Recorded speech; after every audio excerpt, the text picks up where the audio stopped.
ሰላም እንዴት ናችሁ ውድ የጄኤምኤም ቴሌቪዥን ተመልካቾቻችን የሰዓቱን ክርስቲያናዊ ሀገር አቀፍና ዓለም አቀፍ መረጃዎችን ይዘን ወደ እናንተ ቀርበናል በቅድሚያ አርስተ ዜና የኢትዮጵያ ሙሉ ወንጌል አማኞች ቤተክርስቲያን ልማት ኮሚሽን በኮምፓሽን ኢንተርናሽናል የሚደገፉ ፕሮጀክቶች ጋር በመተባበር በአዳማ ከተማ የማጽዳት መርሃ ግብር ተካሄደ በኢትዮጵያ የዓይነ ስውርነት ምጣኔ 1.6 በመቶ መድረሱ ተነገረ ከውጪ የተባበሩት መንግስታት ድርጅት በቅርብ ጊዜ ያወጣውን ዘገባ ተከትሎ የወንጌላውያን ቡድኖች የህፃናት ጉልበት ብዝበዛ እንዲቆም ጥሪ ያቀረቡ ከመጠን ያለፈ የስማርት ስልክ አጠቃቀም ሰዎችን በማራራቅ የቤተሰብ ህይወትን በማወክ ላይ የሚገኝ ወረርሽኝ ሆኗል ተባለ የኢትዮጵያ ሙሉ ወንጌል አማኞች ቤተክርስቲያን የልማት ኮሚሽን በኮምፓሽን ኢንተርናሽናል የሚደገፉ ፕሮጀክቶች ጋር በመተባበር በአዳማ ከተማ የማጽዳት መርሃ ግብር አካሄደ ሐሙስ መስከረም 29 2018 ዓ.ም የኢትዮጵያ ሙሉ ወንጌል አማኞች ቤተክርስቲያን ልማት ኮሚሽን ከአዳማ ሰላም ሰፈር ህፃናት ልማት ፕሮጀክትና የወንጂ ሸዋ ህፃናት ልማት ፕሮጀክት እንዲሁም መሰል ፕሮጀክቶች በኮምፓሽን ኢንተርናሽናል የሚደገፉ ፕሮጀክቶች ከመንግስት ቢሮ ጋር በመተባበር የከተማ ጽዳት ተካሂደዋል ከ80 ወገኖች በላይ የተሳተፉ ሲሆን ከፖስታ ቤት እስከ ማርያም ሃኒ ኬክ ቤት ድረስ ያለውን አስፓልት ከጧቱ 2 ሰዓት እስከ 6 ሰዓት ድረስ የጽዳት መርሃ ግብሩ ተካሂደዋል ይህ የልማት ስራ በቀጣይነትም ተጠናክሮ እንደሚቀጥል አዘጋጆቹ ገልጸዋል የታላቅ ሴት ዓለም አቀፍ ፕሮጀክት 13ኛ ዓመት ኮንፈረንስ እና ከ10 ዘርፎች የሽልማት መርሃ ግብር ተካሄደ ዝርዝሩን ኢየሩሳሌም አካሉ እንደሚከተለው ታቀርበዋለች በሳቤ ምንጭ ዓለም አቀፍ የወንጌል አገልግሎት ስር ካሉ በርካታ ትልልቅ ፕሮጀክቶች አንዱ የሆነው የታላቅ ሴት ዓለም አቀፍ ፕሮጀክት ነው። ይህ ፕሮጀክት ላለፉት 13 ዓመታት በ6 የኢትዮጵያ ክልሎች ለ1100 የወንጌል አባቶችና እናቶች እንዲሁም የታላቅ ሴት ሽልማትን ጨምሮ በ10 ዘርፎች የተለያዩ ትልልቅ ስራ ለሰሩ ግለሰቦችና ተቋማት ዕውቅናና ሽልማት እየሰጠ ቆይቷል። በዚህ ዓመትም በትናንትናው ዕለት መስከረም 29 2018 ዓ.ም በተካሄደው የ13ኛ ዙር ኮንፈረንስና የብርታት እንዲሁም በ10 ዘርፎች ለተጽኖ ፈጣሪ ግለሰቦችና ተቋማት ዕውቅናና ሽልማት በርካታ ቅዱሳንና አገልጋዮች በተገኙበት በድምቀት ተካሂዷል። የአገልግሎቱ ባለራዕይ የሆኑት ነብይት ማራናታ ባደረጉት ንግግርም በእነዚህ 13 ዓመታት በርካታ ፍሬ ያፈራንበትና ለረጅም ዘመን ወንጌል አገልግለው የተረሱ አባቶችና እናቶችን እንድናስብና እንድናበረታታ እንዲሁም ስልጠናዎችን በመስጠት የብዙዎች አቅም እንዲጨምር ለዚህ ትልቅ ራዕይ ታማኝ አድርጎ የቆጠረኝን የረዳኝን እግዚአብሔርን እባርካለሁ በማለት በቀጣይ ይህ አገልግሎት በመላው ዓለም እንደሚቀጥል መልእክታቸውን አስተላልፈዋል። የሳቤ ምንጭ ዓለም አቀፍ የወንጌል አገልግሎት ሚኒስትሪ ዳይሬክተር ነኝ እንዲሁም ደግሞ የታላቅ ሴት ዓለም አቀፍ ፕሮጀክት 13ኛ ዓመት በዓላችንን ዛሬ አክብረናል እንዲሁም ደግሞ በ10 ዘርፎች ዕውቅና ተሰጥቷል ለተለያዩ አካላትና ግለሰቦች በዚህ ፕሮግራም ላይ በዋናነት በእነዚህ 13 ዓመታት የረዳንን እግዚአብሔር ያመሰገንበት እንዲሁም ደግሞ እግዚአብሔር አምላክ ለዚህ ትውልድ ደግሞ የሚሆነውን መልእክት ያስተላለፈበት ነው አፖስትል ፌዝ ከአውስትራሊያ ለምድራችን እንዲሁም ደግሞ ለዚህ አገልግሎት የተቀበለችውን መልእክት አገልግላናለች የቀጠና 2 ሙሉ ወንጌል የሽብሸባ ኳየሮች በዝማሬ አገልግለውናል እግዚአብሔር ድንቅ ጊዜ ሰጥቶናል ለረዳን ለእግዚአብሔር ክብር ይሁንለት እዚህ ሳቤ ዓለም አቀፍ የወንጌል አገልግሎት በተዘጋጀው ፕሮግራም ላይ ነበር የታደምኩት ዛሬ እንግዲህ በልጆች አገልግሎት ዘርፍ የአመቱን ዕውቅና ለመስጠት ዛሬ ተካፍዬ ነበርና በጣም ደስ የሚል ፕሮግራም ነበር ማበረታቻ ሰጥተውናል ቴንኪው ብያቸዋለሁ እኔም በኢትዮጵያ የዓይነ ስውርነት ምጣኔ 1.6 በመቶ መድረሱ ተነገረ የጤና ሚኒስቴር በዓለም አቀፍ ደረጃ ለ25ኛ እንዲሁም በኢትዮጵያ ለ17ኛ ጊዜ የሚከበረውን ዓለም አቀፍ የእይታ ቀን አስመልክቶ ጋዜጣዊ መግለጫ በሰጠበት ወቅት የጤና ሚኒስቴር ዴታ ዶክተር ደረጀ ዱጉማ እንደገለጹት የእይታ ችግር ዓለም አቀፍ ጉዳይ የሆነና በርካቶችን ተጋላጭ እያደረገ የሚገኝ ነው በኢትዮጵያ ከእይታ ጋር በተያያዘ የተለያዩ ችግሮች እንዳሉ ጠቅሰው ትራኮማ የዓይን ሞራ ግርዶሽ ኢንፌክሽኖችና ሌሎች ችግሮች ዋነኛ መንስኤ መሆናቸውን አስረድተዋል በኢትዮጵያ የዓይነ ስውርነት የብልህነት ምጣኔ 1.6 በመቶና የማየት እክል 3.7 በመቶ መድረሱ የተነገረ ሲሆን የአይነ ስውርነት መከሰትና የአይን ሞራ ግርዶሽ 49.9 በመቶ እንዲሁም ትራኮማ 11.5 በመቶ ድርሻ እንዳላቸው ተጠቁመዋል።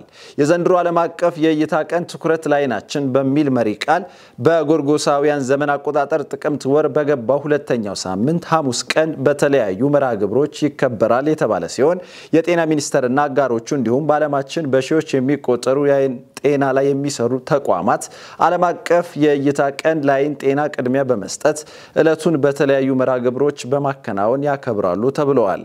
መረጃው ከዳጉ ጆርናል አገኘ ነው። ውድ የጄኤምኤም ቴሌቪዥን ተመልካቾቻችን ዜናዎቻችን እንደቀጠሉ ይገኛሉ። አሁን ደግሞ ወደ ውጪ ዜናዎች እናመራለን። ሀብታም ሀገሮች ከድሆች በሚሰበስቡት የአየር ንብረት ፋይናንስ ብድር 42% ትርፍ እያገኙ ነው ተባለ። አየር ንብረት ፋይናንስ ዋነኛ ክፍላውን ባለው አሰራር ታዳጊ ሀገራት ላይ የዕዳ ጫናን ከማባባስ ባለፈ ለሀብታም ሀገራት ከፍተኛ ትርፍ እያስገኘ መሆኑን ኦክስፎም እና ኬር በጋራ ያወጡት ሪፖርት አመልክተዋል። ሪፖርቱ እንደሚያመለክተው 65% የሚሆነው የአየር ንብረት ፋይናንስ የሚቀርበው በብድር መልክ ሲሆን ታዳጊ ሀገራት ለሚቀበሉት $5 ፋይናንስ $7 መልሰው እየከፈሉ ነው ተብሏል። ይህም ሀብታም ሀገራት ቀውስን እንደ ትርፍ የመጠቀም አካሄድ ውስጥ መሆናቸውን ያሳያል የተባለ ሲሆን እንደ ሪፖርቱ ከሆነ በተለይም ፈረንሳይ፣ ጃፓን እና ጣሊያን ከፍተኛ ተጠያቂ ከሆኑት መካከል ይጠቀሳሉ።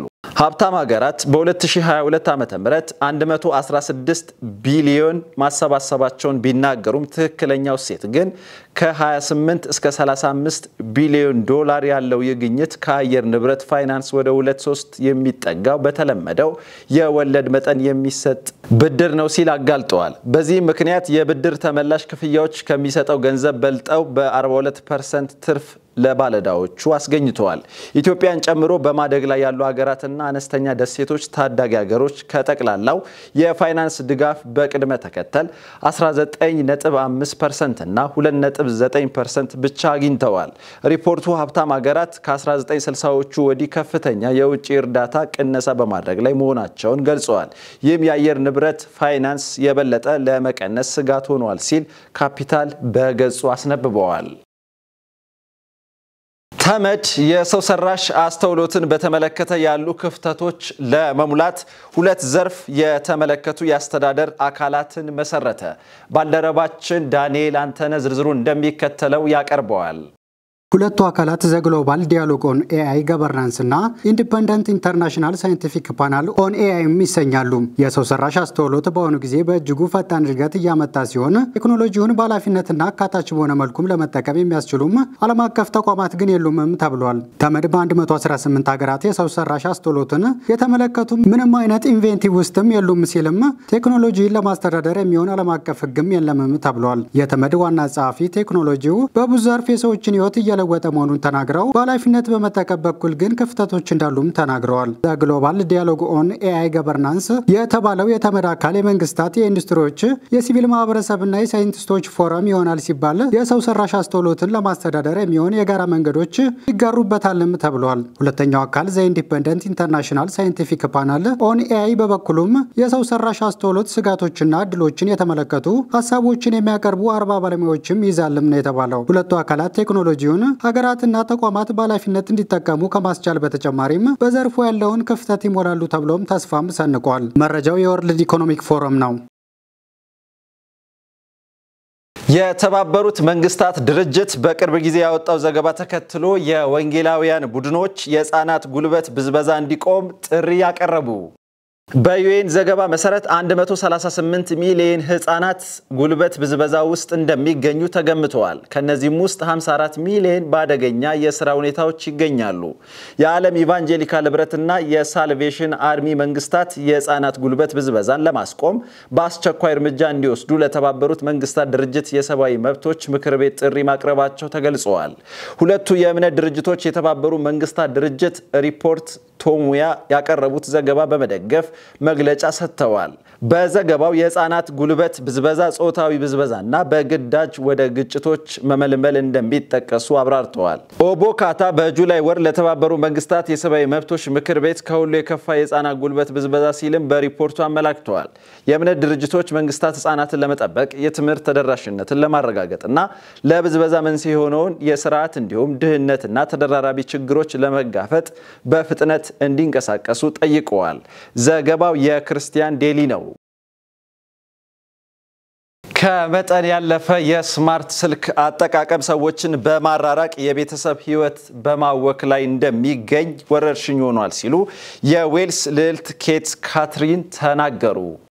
ልዕልቷ እንዳሉት እነዚህ የመገናኛ ቴክኖሎጂዎች ሰዎችን ያቀራረባሉ ተብሎ ቢታሰብም ነገር ግን ከዚህ በተቃራኒ ማህበራዊ ግንኙነትን ክፉኛ እየጎዱት ይገኛሉ ብለዋል። ልዕልት ኬት ካትሪን ከሃርቫርድ ዩኒቨርሲቲ የሕክምና ኮሌጅ ፕሮፌሰር ሮበርት ዋልዲንገር ጋር በመሆን ባስነበቡት ጽሑፍ ስማርት ስልኮች ትኩረታችንን በማሳጣት ከቤተሰብ ጋር ልናሳልፋቸው የሚገቡንን ጊዜያት እያባከኑ ነው ሲሉ ገልጸዋል። ጠንካራ የቤተሰብና የሰው ለሰው ግንኙነት ለአእምሮ ሆነ ለአካል ጤንነት መሰረት መሆኑን ጥናቶች ዋቢ አድርገው ያስረዱት ልዕልቷ የዲጂታል ቴክኖሎጂን ለሰው ልጆች መሰረታዊ የሆነው ጸጋ እያሳጣ መሆኑን ነው የገለጹት። በአሁኑ ወቅት በማህበረሰብ ውስጥ ብዙ ብቸኛ የሆኑና የተገለሉ ሰዎችን ማየት እየተለመደ መምጣቱን ጠቅሰው ይህም ለአእምሮአዊና አካላዊ ጤንነት መቃወስ ምክንያት ሆኗል ሲሉ ገልጸዋል። በዚህ በተዋከበ ዓለም ውስጥ ሰዎች በስማርት ስልኮችና በኮምፒውተሮች ላይ የሚያሳልፉት ጊዜ በመቀነስ የጋራ የቤተሰብ ጊዜን ማሳለፍ፣ እርስ በርስ መገናኘትና ሀሳብ መለዋወጥ እንዳለባቸው ማስገንዝበዋል። በአሁኑ ጊዜ ዓለም በቴክኖሎጂ ሽብር ውስጥ ትገኛለች ሲሉ ነው ልዕልት ኬት ካትሪን የገለጹት። ባለቤታቸው ልዑል ዊሊያም በቅርቡ ከአፕል ቲቪ ሾው ጋር ባደረጉት ቆይታ ሶስቱም ልጆቻቸው ስማርት ስልኮች እንዳይጠቀሙ መከልከላቸውን ተናግረዋል። ዘገባው የቢቢሲ ነው። ውድ የጄኤምኤም ቴሌቪዥን ተመልካቾቻችን አርዕስተ ዜናዎችን እናስታውሳችሁ። የኢትዮጵያ ሙሉ ወንጌል አማኞች ቤተክርስቲያን ልማት ኮሚሽን በኮምፓሽን ኢንተርናሽናል የሚደገፉ ፕሮጀክቶች ጋር በመተባበር በአዳማ ከተማ የማጽዳት መርሃ ግብር ተካሄደ። በኢትዮጵያ የዓይነ ስውርነት ምጣኔ 1.6% መድረሱ ተነገረ። ከውጪ የተባበሩት መንግስታት ድርጅት በቅርብ ጊዜ ያወጣውን ዘገባ ተከትሎ የወንጌላውያን ቡድኖች የህፃናት ጉልበት ብዝበዛ እንዲቆም ጥሪ ያቀረቡ። ከመጠን ያለፈ የስማርት ስልክ አጠቃቀም ሰዎችን በማራራቅ የቤተሰብ ህይወትን በማወክ ላይ የሚገኝ ወረርሽኝ ሆኗል ተባለ። ውድ የጄኤምኤም ቴሌቪዥን ተመልካቾቻችን ለሰዓቱ ያዘጋጀነው ክርስቲያናዊ ሀገር አቀፍና ዓለም አቀፍ መረጃዎቻችን ይህንን ይመስሉ ነበር። ዜናውን ያቀረብኩት ወደ እናንተ ኤልያስ ወንድሙ ሲሆን ያዘጋጁት ነጻነት ዋቁማ፣ ዳንኤል አንተነ በጋራ በመሆን ነው። ከቀሪ የጄኤምኤም ቴሌቪዥን ፕሮግራም ጋር እንድትቆዩ ጋበዝኩኝ። ሰላም ለእናንተ ይሁን።